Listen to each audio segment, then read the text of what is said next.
With the risk staying high now until September. Greg Jones joins us. Greg's a board member of the Canadian Association of Fire Chiefs and Director of Fire Services just across the water at Amherst, Nova Scotia. Hi, Greg. It's nice to talk again. Good morning to you as well. The federal government says this is going to stick with us through September. So what does that mean for Canadians? Unfortunately for Canadians, it means the same as it has the last number of years.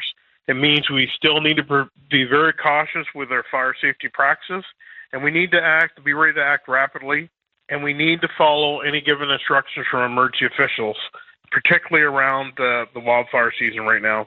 Wildfires in Canada, it does need a new attitude. We need to use the knowledge that we have out there around wildfires, but we need new behaviors, and that's why the Canadian Association of Fire Chiefs continues to ask for a National Fire Administration. And let's talk about that. How would that change the response compared to what the Canadian Interagency does now? What it would change the response of it is that the Canadian Interagency for Forest Fire Center, it works with the provinces and territories for their provincial and territorial firefighting staff. It does not work with the municipal firefighting staff. And one piece of the puzzle that gets missed all across our country, it's the municipal firefighters, the boots on the ground from local fire departments, that are the ones that are being engaged in wildfires, and they're kind of missing that coordination effort as well. And it's really important that we focus on ways to ensure that municipalities continue to be involved, but they're compensated and they're part of the conversation around wildfires as well. But Greg, you know the story here in Atlantic Canada in PEI, where we only have a handful of professional firefighters. What does that do for those volunteers, and what skills would they need before being involved in that response? Every firefighter, whether they're career firefighters or volunteer, they all need the proper training to be able to deal with wildfires or any fire event whatsoever. Wildfires are unique. Wildfires will very quickly grow, especially right now where we see it so dry here in Atlantic Canada. Wildfires will rapidly develop, and it's the boots on the ground volunteers and career firefighters that are the ones doing the work. They're the ones that are out slugging their guts out to get the work done, and they're doing everything possible. But unfortunately, they're also dealing with fatigue, equipment issues, the exposure of it, and the mental health aspects related to wildfires. And, fire service right now in Atlantic Canada and all across our country, we're kind of on pins and needles, worried about if we will have a wildfire in our area and what our resources will be able to do. And how would that help with the resources that would be made available? Let's say, Halifax Fire, how far afield could you then draw in local firefighters? Really, to be very honest, we could draw in local firefighters from Atlantic Canada, but from all across the country. And we're dealing with firefighters from municipalities, firefighters from First Nations, for example.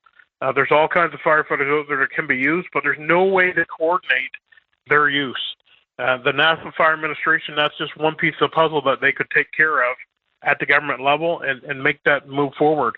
But when you think of the fires that we've had here in Atlantic Canada the last couple of years, we've had firefighters here in Nova Scotia come from PEI, New Brunswick, Ontario, Alberta, Saskatchewan, Manitoba, all across the country.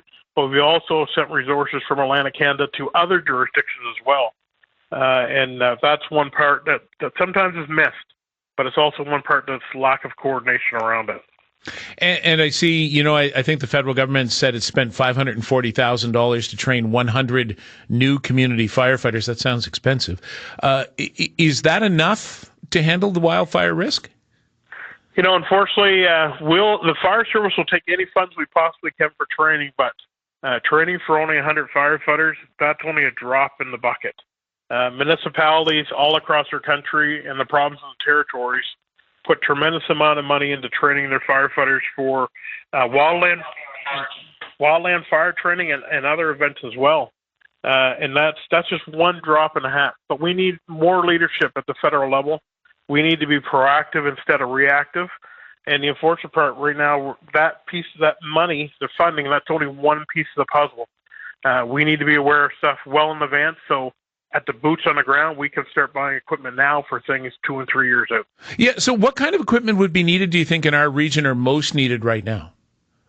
Most needed in our region right now is equipment that would allow fire service to get at any area possible, into the woods, for example, firefighting equipment, as in trucks, equipment, bunker gear, and so forth, to do our job each and every day. And those are things that we need to have. Greg, appreciate your time. Thanks for this. Thank you. Greg Jones is a board member for the Canadian Association of Fire Chiefs, Director of Fire Services for Amherst, Nova Scotia, and we reached Greg in Amherst this morning.